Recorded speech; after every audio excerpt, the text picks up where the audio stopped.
Hey there, I'm Yank and I'm excited to present my first video on MW3. In this video I'll be diving in my thoughts and concerns about the game, so let's jump right into it. So let's begin with the movement. The movement in MW3 feels smooth overall, slight cancelling is back, but there is a bit of a caveat. It doesn't reset the attack sprint after sprinting. Furthermore, I really like the mantling in this game. I was playing on high rise and one thing I noticed was when I was jumping from ledge to ledge on the crane aspect of the map, it felt incredibly smooth and I loved how quick it felt. Where I think the biggest difference in movement in this game compared to MW2 is the sense of control that you get over your character. It seems to me that in Modern Warfare 3 they really cut down on the animation aspects of the game. So although the trade-off is you're not getting a game that's not as realistic, I think in terms of gameplay and variety and for the fun factor, it's a well-adjusted change that needed to be made. Although I do enjoy the movement in the game, the main concern I do have is around the attack sprint. As the game comes out and the meta is established, I just get flashbacks to the Modern Warfare 2019 days when I was playing on Rebirth Island, where I took a break from the game and I come back and then everyone was just spamming attack sprint and I just found it incredibly difficult to kind of track my targets.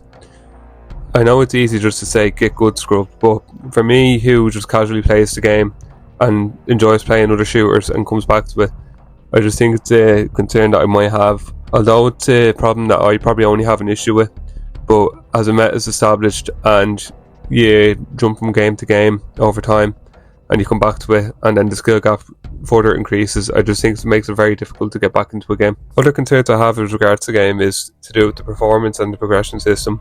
Although for the performance, from the short time I did play of the beta, it felt really good. That's not to say there might not be issues on the day of release.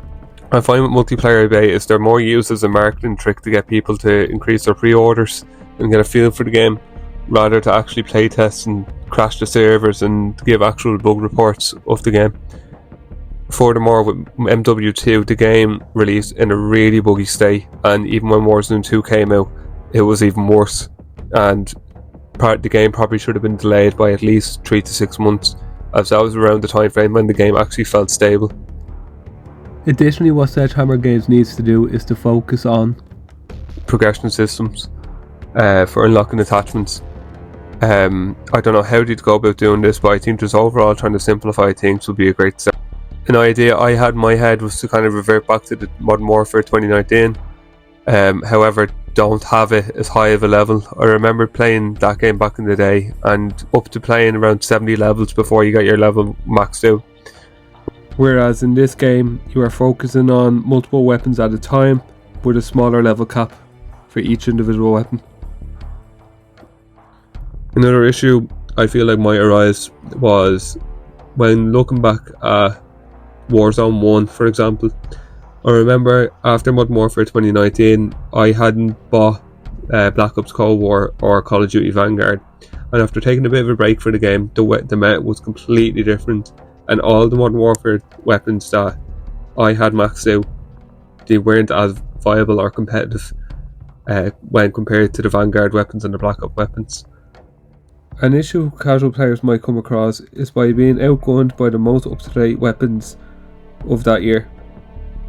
I would like to see Sledgehammer be on the ball when it comes to weapon balancing in order to keep weapon variety going forward.